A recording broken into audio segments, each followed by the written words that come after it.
गुजरात और हिमाचल प्रदेश के विधानसभा चुनाव की घोषणा होते हुए देश में राजनीति गर्मा गई है।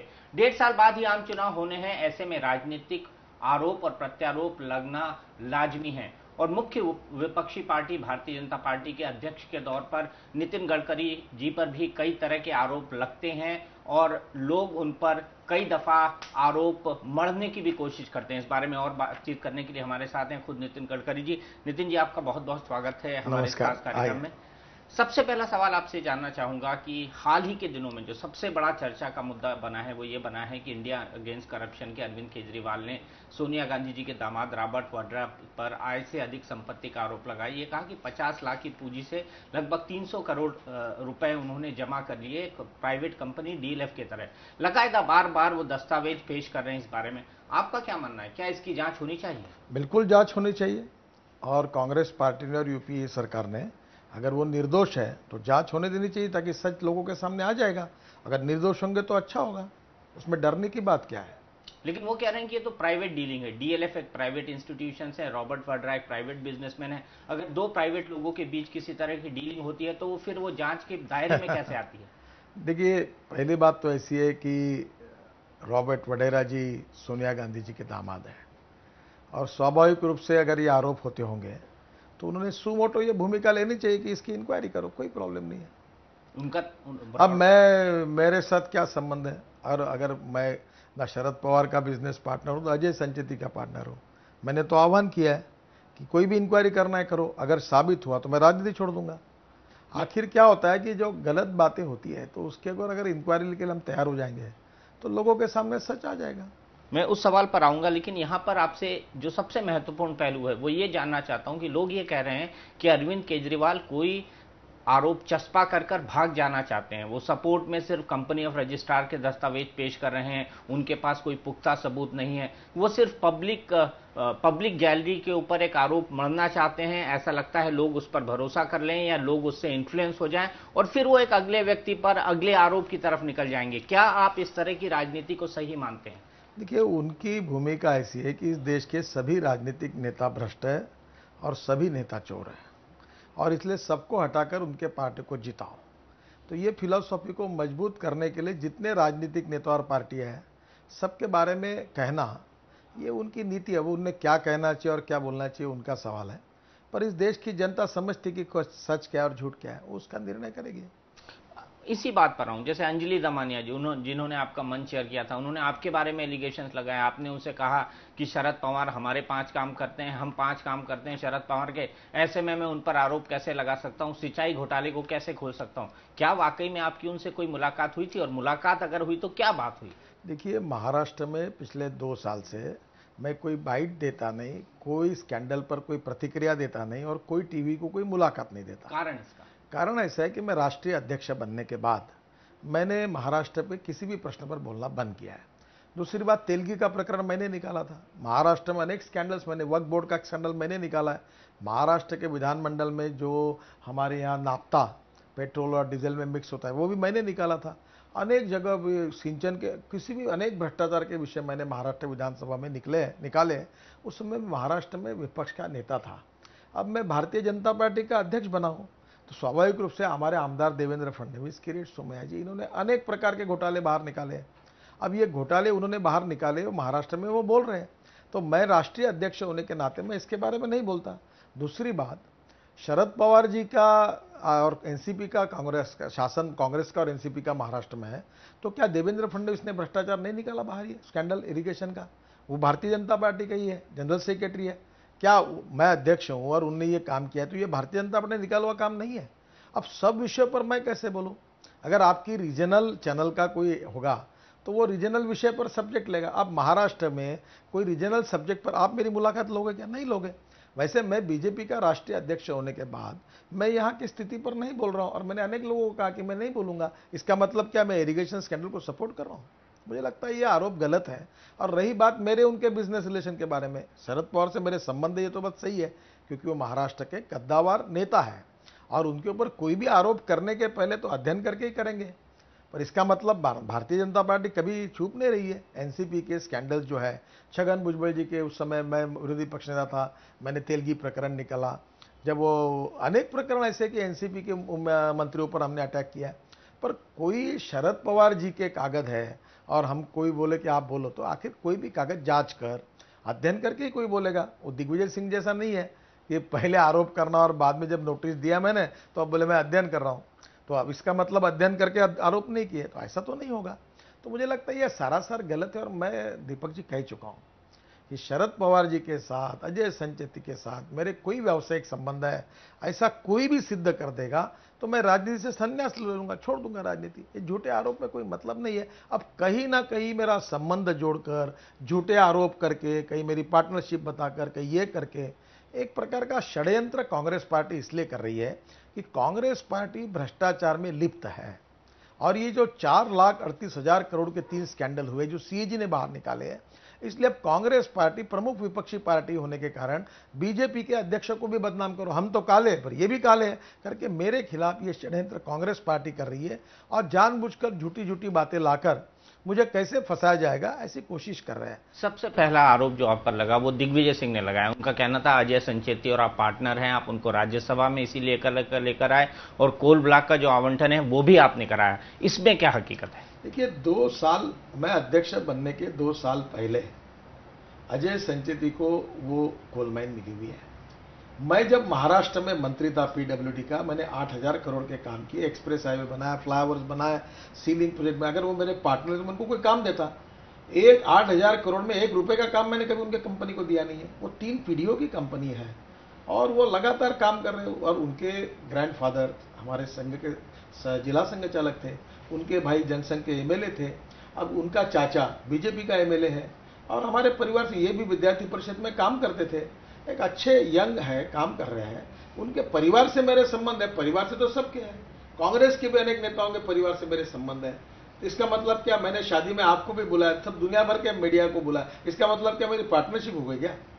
और इस प्रकार से किसी से भी नाम जोड़ देना, किसी से भी कॉन्टेक्ट कर, अभी जैसे मैं आपको, तो मैं नागपुर विभाग का एमएलसी हूं, मेरे कॉन्स्टिट्यूशन में गोसीखुर्द धरण आता है, वो जो बड़ा जिसकी चर्चा चल रही है। राजीव गांधी जी ने 30 साल पहले प्रधानमंत्री थे, उसका भूमि पूजन किया, उसकी कीमत 380 करोड़ रुपए थी। आज 14,000 करोड़ रुपए उसकी कीमत हो गई है, फिर भी काम अधूरा पड़ा है। लैंड एक्विजिशन के किसानों के पैसे नहीं दिए, पुनर्वसन का काम बंद पड़ा हुआ है, कैनाल के काम, सब काम बंद पड़े हुए। जिन कॉन्ट्रैक्टर ने खराब काम किया, भ्रष्टाचार किया, उनके ऊपर कठोर कार्रवाई करो, उनको ब्लैक लिस्ट करो। मैं कोई किसी को संरक्षण मैंने दिया नहीं है। पर जो केंद्र एक ही प्रकल्प है महाराष्ट्र का, जो राष्ट्रीय प्रकल्प करके उसको मान्यता मिली है, क्या वो प्रकल्प तुरंत पूरा होना चाहिए? और 3.5 लाख हेक्टेयर किसानों को जमीन को तुरंत पानी मिलना चाहिए, लैंड एक्विजिशन के पैसे मिलने चाहिए, पुनर्वसन का काम होना चाहिए। इसलिए मैंने प्रधानमंत्री को पत्र लिखा, अर्थमंत्री को पत्र लिखा, जल संसाधन मंत्री को लिखा, 5 नहीं मैंने 15 पत्र लिखे हैं। ये मेरे एरिया से मैं सिंचाई के लिए लड़ते रहा हूं। महाराष्ट्र के महामहिम राज्यपाल डॉक्टर एल साहब जब थे, तब उन्होंने स्पेशल मैंडेटरी डायरेक्शन मेरे कारण उस समय मैंने संघर्ष की आदत दी थी।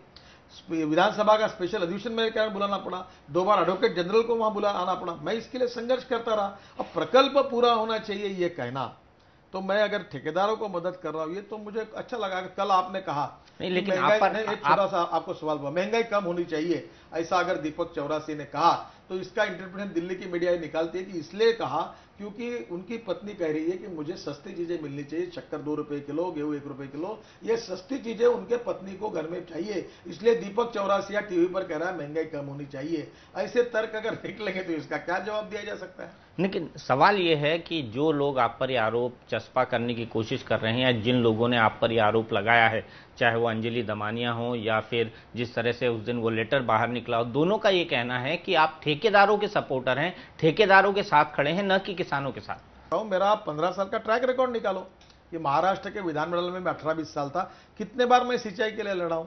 और इसके लिए जब ये, अब दूसरी बात, देश के लिए ठीक है 380 का प्रोजेक्ट करोड़ का 14,000 करोड़ में जाने के बाद भी काम बंद पड़ा है, डेड एसेट पड़ा है, किसानों को फायदा नहीं, किसी को फायदा नहीं। तो मेरा कहना है पैसे कोई मैं बांट रहा हूँ ठेकेदार को, केंद्र सरकार का निधि राज्य सरकार को आएगा, राज्य सरकार का निधि डिपार्टमेंट को जाएगा, और डिपार्टमेंट एक एक की केस जांच कर किसको कितना देना पैसा तय करेंगे। अब मेरे बात समझ में दीपक जी आता नहीं, कॉन्ट्रैक्ट देने वाली सरकार कांग्रेस और राष्ट्रवादी कांग्रेस की, लक्ष्मी दर्शन उसमें करने वाली सरकार कांग्रेस और राष्ट्रवादी कांग्रेस की। मेरा लेना नहीं देना नहीं, मेरा संबंध नहीं, कुछ नहीं, और मेरा नाम लेकर चर्चा हो रही। मेरा कोई इरिगेशन के साथ संबंध नहीं, कोई कॉन्ट्रैक्टर के साथ संबंध नहीं। और वहां आपको बताता हूं, ये 2 कॉन्ट्रैक्टर का नाम लेके बताते, ये यहां लिस्ट है, 288 कॉन्ट्रैक्टर वहां काम कर रहे हैं, और ये 2 कॉन्ट्रैक्टर काम कर रहे हैं, उनकी अमाउंट भी जो कुछ मन में आए, जो कोई भी कुछ दिखता है दिखाता है, ये सब रिकॉर्ड है, मैंने तैयार कर लिया है, आप देखो इसको। और कोई ना कोई 288 कॉन्ट्रैक्टर क्या मेरे मित्र है क्या? सब मेरे पार्टनर है क्या? मेरे एरिया का एक प्रोजेक्ट जहां किसान आत्महत्या कर रहे हैं, वो प्रोजेक्ट पूरा होना चाहिए। ये बात लोकतंत्र में वहां का विधान परिषद सदस्य, मेरी कॉन्स्टिट्यूंसी का सवाल है, ये कहने का मुझे अधिकार नहीं है। मुझे बताइए, अगर मैं नहीं करता तो आप दूसरी स्टोरी लगाते कि नितिन गडकरी जी के कॉन्स्टिट्यूंसी में इतना बड़ा इरिगेशन प्रोजेक्ट बंद पड़ा हुआ है, किसान आत्महत्या कर रहे हैं और गडकरी कुछ नहीं कर रहे हैं, तो ये भी आप स्टोरी लगाएंगे। 2014 में बीजेपी की तरफ से प्रधानमंत्री पद का दावेदार या उम्मीदवार कौन होगा? देखिए, बीजेपी के पास प्रधानमंत्री पद के लिए अनेक अच्छे अच्छे नेता हैं जो काबिलियत रखते हैं। अडवाणी जी है, सुषमा जी है, अरुण जी है, नरेंद्र भाई है, राजनाथ सिंह जी है, डॉक्टर जोशी जी है, नितिन गडकरी भी हैं? नहीं, मैं नहीं हूं, मैं बनना भी नहीं चाहता और मैं इस रेस में नहीं हूं। मेरा काम है कि पार्टी को 200 सीटें मिलाकर देना और पार्टी की सरकार को लाना। मैं उसी के लिए ताकत लगा के काम कर रहा हूं और उचित समय पर पार्टी इसका निर्णय करेगी। हम डेमोक्रेटिक पार्टी है। उचित समय मतलब क्या? चुनाव से चुनाव पहले के या बाद चुनाव के करेंगे। बाद? देखो, मुझे बताओ, लेकिन पहले आपने कहा था कि हम चुनाव के पहले नहीं करेंगे, फिर आपने कहा कि हम चुनाव के पहले करेंगे, अब आप कह रहे हैं चुनाव के बाद करेंगे। तो ये 3 स्टैंड पार्टी अध्यक्ष के क्यों? देखिए, मैंने जो स्टैंड लिया वो बहुत साफ है और वही कहा, मुझे पता नहीं आपका कहाँ ऐसा समझ हुआ है। देखो, सूत न कपास जुलाह में लठालठी वाली बात है।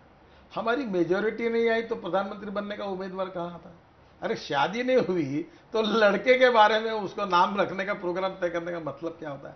पहले हम मेहनत करें, हम ताकत लगाए, हमारी सीटें चुनकर लाए और फिर उसके बाद एनडीए के पार्टनर भी होंगे, उनसे भी सलाह मशवरा करके पार्टी अपना तय करेगी कैंडिडेट। मसलन नीतीश कुमार जी ने अरुण जेटली के घर ऐसे सुना है कि डिनर पर आपसे कहा कि चुनाव से पहले घोषित हो जाए कि प्रधानमंत्री पद का उम्मीदवार कौन? नीतीश कुमार जी ने मेरे पास ऐसा नहीं कहा, बिल्कुल नहीं कहा। ऐसी खबरें आई थी कि वो चाहते हैं कि चुनाव से पहले ये डिक्लेयर हो कि प्रधानमंत्री पद का उम्मीदवार कम से कम नरेंद्र मोदी नहीं होंगे। देखो, भारतीय जनता पार्टी और जनता दल यू हम मिलकर लोकसभा चुनाव लड़ेंगे। वो एनडीए के पार्टनर है और हमारे रिस्पेक्टेबल नेता है। जैसे हमारे मुख्यमंत्री है रिस्पेक्ट, वैसे वो भी एक है। मेरे उनसे अच्छे संबंध है और उनसे सलाह मशवरा भी करेंगे, उनसे भी बातचीत करेंगे और हमारे सब पार्टी के श्रेष्ठ नेता सबसे सलाह मशवरा करके निर्णय करेंगे। 1996 के बाद से करी जाए तो आज तक यानी 2012 तक बीजेपी हमेशा चुनाव से पहले अपने प्रधानमंत्री पद के उम्मीदवार का ऐलान करते आई है। ऐसी क्या मजबूरी है कि आप कह रहे हैं कि इस बार ये ऐलान नहीं होगा, चुनाव के बाद होगा? देखिए, अटल बिहारी वाजपेयी हमारे सबके बहुत बड़े नेता थे और उन्होंने देश में ऐसी एक इमेज हासिल की थी कि वो ऑब्वियस लीडर थे। अब अटल जी शरीर स्वास्थ्य के कारण तो आज कोई रेस में नहीं है। फिर अडवाणी जी हमारे नेता है। 2008 के चुनाव में वो भी हमारे पार्टी के नेता के रूप में हमने सबने उनको स्वीकार किया था। अब अडवाणी जी से भी सबका कहना ऐसा है कि अब इसके बाद का नेता जो है चुनाव के बाद लड़ेंगे, हम तय करेंगे, इसमें कोई प्रॉब्लम नहीं है। अरविंद केजरीवाल ने जो एलिगेशंस लगाए हैं और उसके बारे में आपने जो अखबारों में पढ़ा है या टेलीविजन पर सुना है, उसको देखकर क्या आपको लगता है कि रॉबर्ट वड्रा पूरे मामले में प्रथम दृष्टया दोषी दिखाई देते हैं? देखिए, मुझे ऐसा लगता है कि किसी भी व्यक्ति पर अगर आरोप लगते हैं और वो भी राजनीतिक संवेदनशील बड़े घर के हैं तो इसकी इंक्वायरी हो जाने दो ना। तो वो सोनिया जी के लिए और कांग्रेस के लिए अच्छा होगा। एक ने पूछा कि भाई रॉबर्ट वड्रा कांग्रेस के नेता नहीं है तो पूरे मंत्री उनके डिफेंस में क्यों आए हैं? अच्छा, वो अगर दोषी नहीं है तो इंक्वायरी में नहीं आएंगे, तो डरते क्यों हो? इंक्वायरी नहीं होगी ऐसा क्यों कहते हो? स्वाभाविक रूप से देश इस सवालों का जवाब चाहती है और इसलिए निश्चित रूप से इंक्वायरी होनी चाहिए। लेकिन ऐसा भी कहते हैं कि भारतीय जनता पार्टी पहले इसको लेकर एक नोटिस देना चाहती थी जब अखबारों में इस तरह की खबरें आई थी, लेकिन बीजेपी में इंटरनल डिस्कशन ये हुआ कि ये नोटिस न दिया जाए क्योंकि किसी के परिवार पर कीचड़ उछाला ना जाए। ऐसी भी बात भारतीय जनता पार्टी के अंदर हुई थी। देखिए, एक बात मैं आपको बताता हूँ, सवाल सोनिया जी का हो, चाहे रॉबर्ट वड्रा का हो, चाहे नितिन गडकरी का हो, चाहे किसी का भी हो, आज देश में सभी राजनीतिक नेता भ्रष्ट है, ऐसे उनके ऊपर आरोप लगाना उचित नहीं है। अगर आपको लगाना है तो आप कागज इकट्ठा करो, इंक्वायरी करो, ढूंढो और उसमें तथ्यांश है तो लोगों के सामने रखो, आप पार्लियामेंट में उठाओ। और इसलिए जब अगर केजरीवाल ने आरोप किए हैं तो कांग्रेस पार्टी ने बोलना चाहिए इसकी इंक्वायरी करो, हम तैयार हैं। अगर तुम किसी में नहीं तो डरने का कारण क्या है? हाँ, एक बात जरूर है कि सीबीआई का मिसयूज करके कभी कभी न्यायालयीन व्यवस्था में भी इस प्रकार का उसका उपयोग करके निरपराध लोगों को दोषी पाने के लिए कांग्रेस पार्टी लगातार अपने अलायंस पार्टनर को ब्लैकमेल कर रही है और हमारे भी पार्टी के अनेक नेताओं को झूठे केसेस में फंसाने की कोशिश करती है और मुझे भी ऐसे झूठे कागज ला ला के ऐसे करते हैं। तो कल जाके झूठे कागजों पर आप सबके खिलाफ ये कर रही है कांग्रेस पार्टी और ये सीबीआई का मिसयूज कर रही है, देश के लिए अच्छी बात नहीं है। चलते चलते आप वाकई प्रधानमंत्री पद के उम्मीदवार या दावेदार नहीं है? बिल्कुल नहीं हूं, मैंने किसी को नहीं कहा है और मैं प्रधानमंत्री बनना चाहता हूं ये मैंने किसी को भी नहीं कहा, कोई कोशिश भी नहीं की। और मैं आपको एक सही बात बता देता हूं कि मेरा एक करीब 10 साल पहले एक एक्सीडेंट हुआ था, मैं बाल बच गया। तब मैं लीडर ऑपोजिशन था महाराष्ट्र में, मेरा पैर 4 जगह टूट गया, पर आश्चर्यकारक रीति से मेरा परिवार बच गया। तब मैंने तय किया कि मेरे यहाँ मैंने ऐसे अनेक लोगों को देखा जिन्होंने अपना जीवन देश के लिए और समाज के लिए समर्पित किया है। तब 9 महीने में जब बेड पर था तब मैं बहुत विचार करने का मौका मुझे मिला और तब मैंने तय किया कि अगर भगवान ने मुझसे इससे दुरुस्त किया, अच्छा किया, तो मैं अपना जीवन देश, गरीब और समाज के लिए अर्पित दूंगा। अब मेरा घर परिवार देखकर मैं कोई त्यागी नहीं हूँ, मैंने कोई बहुत बड़ा बलिदान किया ऐसा नहीं, मेरा कोई दावा नहीं। मैं एक सामान्य कार्यकर्ता हूँ। अपना घर परिवार सबको अच्छी तरह से देखकर मैं अब अपना जीवन व्यक्तिगत स्वार्थ, आकांक्षा, महत्वाकांक्षा से दूर रहकर समाज के लिए, देश के लिए और गरीबी के लिए देना चाहता हूँ। यही मिशन है, इतना ही मैंने स्वीकार किया है। मैं कोई रेस में नहीं हूँ। मैंने कभी किसी पत्रकार को नहीं कहा कि मैं प्रधानमंत्री बनना चाहता हूँ, किसी से पीआर एस्टेब्लिश नहीं किया और न मैं कोई रेस में रहना चाहता हूँ। और हाथ जोड़कर आपको कहूंगा कि मेरा नाम मत लो और मुझे इसमें मत फंसाओ। बहुत बहुत शुक्रिया। तो ये थे नितिन गडकरी जी, जिन्होंने बाकी से हमारे सवालों का जवाब दिया। उनका साफ कहना है कि वो प्रधानमंत्री पद की दौड़ में नहीं है, लेकिन साथ ही साथ बीजेपी के अध्यक्ष के नाते जिम्मेदारी के साथ उन्होंने ये भी कहा कि अगर रॉबर्ट वड्रा पर किसी भी तरह का कोई इल्जाम लगता है तो उसकी जांच में कोई बुराई नहीं होनी चाहिए।